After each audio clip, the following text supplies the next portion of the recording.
Hello everyone, and welcome to the game of Warships. Today's replay is from MadLifeLGR, and he's in the Bismarck. At tier 8 German battleship. He's on the map north, and it's unfortunately a standard battle. Now it's top tier, so at least we have that. There's a carrier, 2 destroyers, but you know it's a standard battle, so early on there's probably not much happening. Now we can see a broadside Miyoko there, but I think he might have just moved in time. But hey, MadLife already got the Citadel on the Pepsi Cola earlier, so there is that. Now the friendly team is decently well, we have a Bismarck that still hasn't moved. Let's hope he will move at some time. We have some ships on both flanks, and there is an Aoba coming in here for a quick hug, I suppose. Now the problem of course is you can't just go pushing through this gap at this point, because you would just be running into the entire enemy team and you get devastated pretty soon. So early on, MadLife is probably just going to hold position here at this channel and see if he can't shoot a few things. He's also not detected, well now he's detected, but it's basically that doesn't seem to be a destroyer here in this camp. Bismarck does come with Hydro, but so far no reason to be too scared, and there goes the Peps. Now it looks like the enemy is deploying a few more ships on the other flank, and the friendly Bismarck still hasn't moved. So at some point the friendlies might have to go reinforce the other flank. But I mean they are pretty close to the camp, so there is no reason to do anything drastic right now. So we've seen a piece of Miyoko again, maybe he can lob some shells in there. And it's 2 overpets. So we've got Gede, who is trying to go around the flank and provide some spotting. Now the Gede has to be very careful with this maneuver because there is technically a carrier. And he is in no position to get help if the carrier comes for him. I mean, he can smoke and stuff, but you know, there is... Well, I mean, there aren't that many enemies near to him, so I guess it's not that problematic, but keep in mind that when you are in a carrier game, be careful how far you want to sail your destroyer away from stuff, even if there is no radar. And it looks like that Gede is detected, and why would you do that? Like, I mean, there has been no... Is he actually YOLO charging here? Why? Meanwhile, of course, another chance of a broadside Miyoko. And hopefully... Okay, that was one overpen. So the Gede lost half of his health before he decided to smoke. He's still going in full speed, it looks like, so his smoke is doing absolutely nothing in now trying to torpedo a Miyoko, which doesn't seem to be working. And he is down. So he threw away his ship for absolutely nothing in a very predictable manner, and... well, I mean... the only ship the friend is lost so far, so... we will see.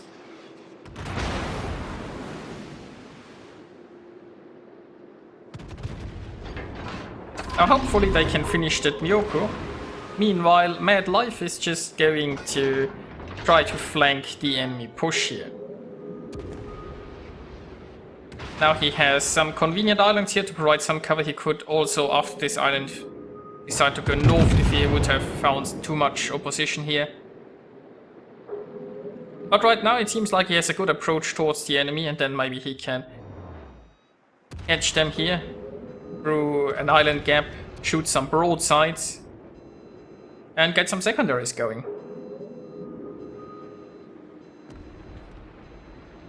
So his Hydro is running just in case that there is some top action going.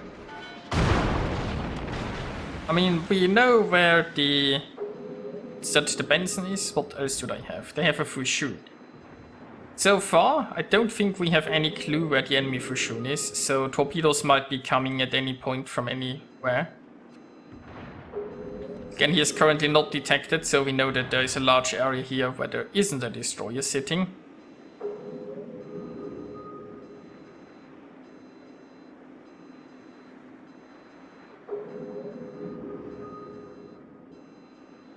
And oh, look at that, the Benson just sunk the Huang He. So we are 8 minutes into this game and a total of 3 ships have been sunk. Yay for standard battles.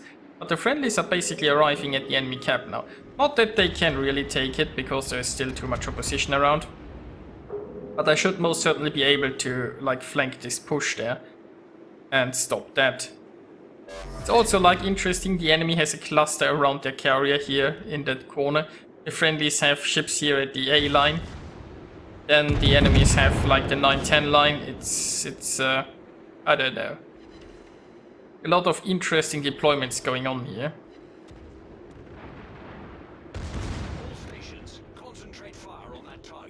But more importantly, our Bismarck has arrived, and now we can just get some roll going on then.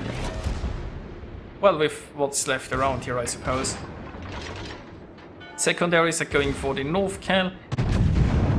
North Cal isn't that well angled, shots are in the air.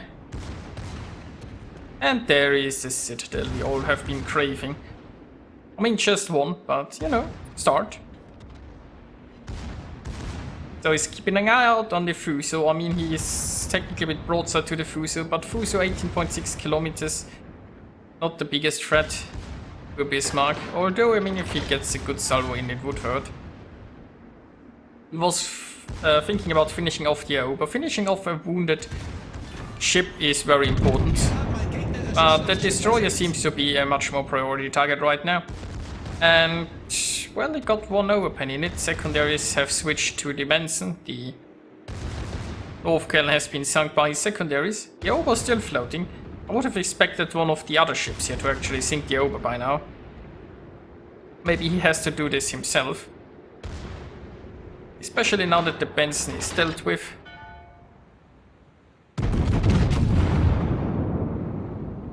And oh, look at that, we now finally found out where the Fushun is. So the enemy Fushun basically spent the whole battle sailing around in a circle and now has found the carrier.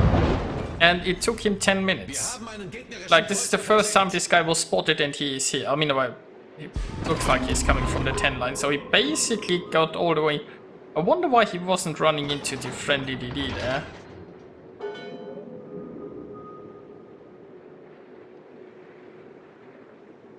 So yeah, now also, I mean, the friendlies, they are fighting inside the enemy cap, which means the enemy isn't producing any points, which means if this comes to the very late, like if they are running down the clock, then the friendlies will have an advantage, even with equal ships. So what's MadLife going to do here? He can push this corner, he could try to turn around and go after the I mean, they have a Bismarck in the Luoyang there in the north, right?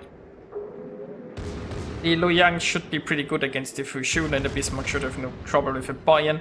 So he's going to help this force pushing here.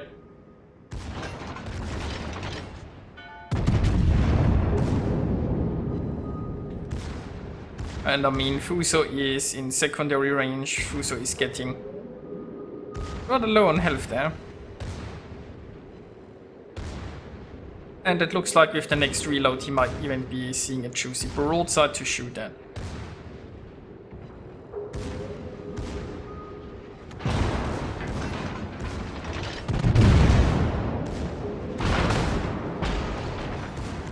There you go.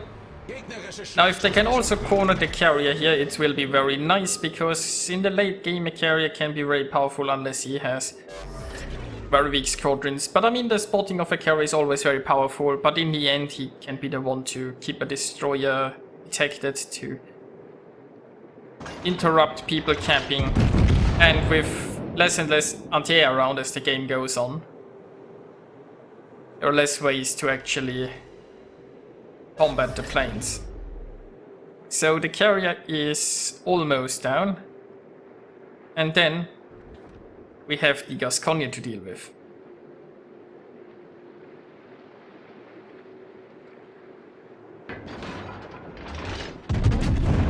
Yes, that should be the carrier. Meanwhile, the Gascogne has taken out our friendly battleship here. The Kraken's also unleashed. So already up to 5 kills, and now let's just roll a Frenchie. Meanwhile, in the north, they have actually managed to get the enemy destroyer.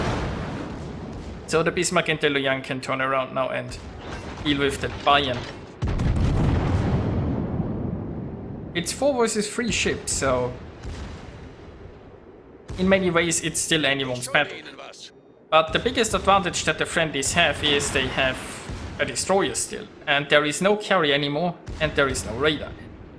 And this is really what makes that destroyer very, very powerful, because technically there is nothing that can spot the destroyer. So he has to make a mistake in order to ever get seen. And with the friendly having a points lead because they've contested the cap for so long, even if they are equal on ships, the friendlies would still be winning this.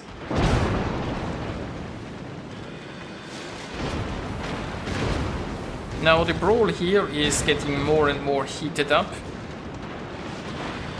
We will see if we can get into a juicy broadside duel.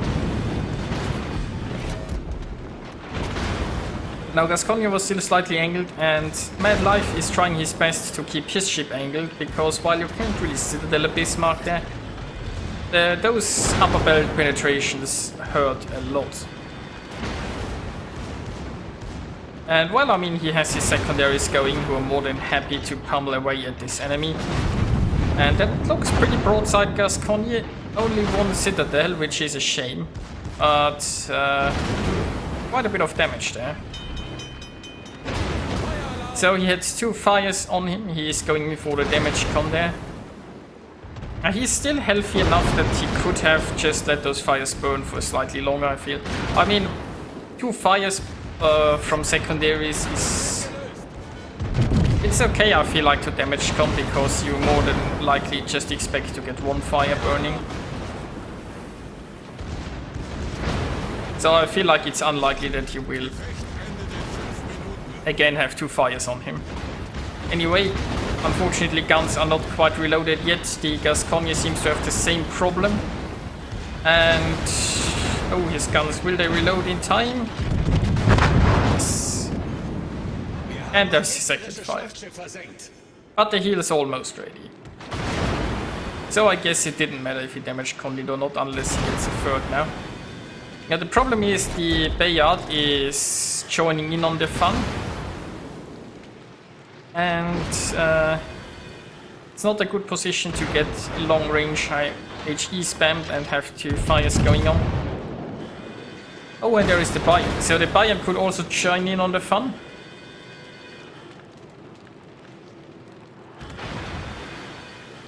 If you have a cruiser like that kiting away, you really need to get lucky with your shots there. So right now he's just trying to get his rear guns into the mix. If he goes down here, at least he wants to get 1 good more salvo off against the Bayard maybe. Oh, managed to go into concealment. But that won't last with those Bayern. So 2153 hit points remaining there, and there is spotted again. Bayern's guns don't seem to be pointing this way though. So that's good, because let's just be honest, the Bayern could finish him with 1 salvo. But the Bayern is spotting him for the Bayard. But I mean, right now, we don't have to be overly concerned. I feel like it's 3 against 2. There is still a healthy Bismarck around, and there is the Luoyang that is basically the secret weapon of the friendly team, because it can just stay outside of detection range.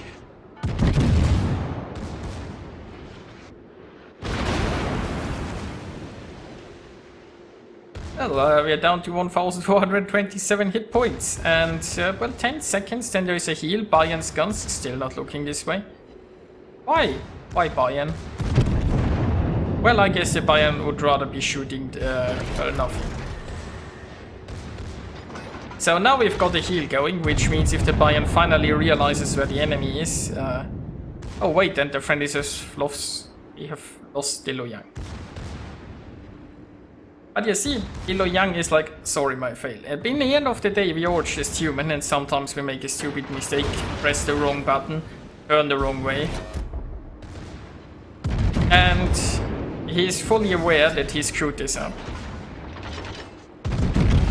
which in well, my opinion makes this a lot more alright. Because if you know that you made a mistake, you're probably learning from it. Meanwhile, it's actually going to sink this Bayern here. It looks like it immediately goes to damage con here. He doesn't have the hit points to let the fire burning. He's out of heals too. So yeah, if that Bayern ever just like earlier would have shot him,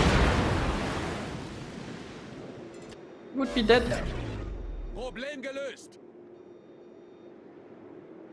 Okay, so we have 1.5 minutes going, and the friendlies very well have the points to just wait those out. But do they have the time? Like, how fast is this guy camping? Now, I haven't really watched the clock when he will start. Taking a camp in standard battle takes a long time, although I'm not entirely sure. Does it take like 3 minutes or something like that even?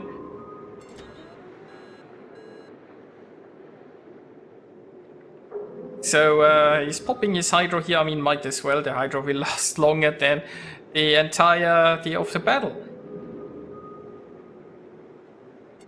So he's on very low health, right? Losing him wouldn't be very good right now because it would give the enemy quite a bit of a points boost. But on the other hand, is this enough time for them to cap or isn't it? I mean, it would be rather awkward if they just sat there and let the enemy cap and then lose this way, so it's probably worth to try to investigate. Now he's launching his plane in the hopes of getting some spotting. All he wants is to get a reset in. I mean, honestly, like, even if they lose the Bismarck, they'd still win if the enemy doesn't cap, I think. Oh, it's 10 seconds. Yeah, okay. They are winning. They are winning now regardless.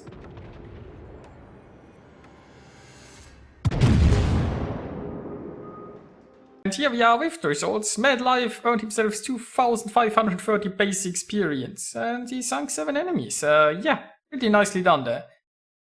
And it's a lot of medals. He earned a Confederate, a Kraken, a Devastating Strike, a Fireproof, a Close Quarters Expert, a Dreadnought, a First Blood, and a High Caliber, scoring 237,000 points of damage.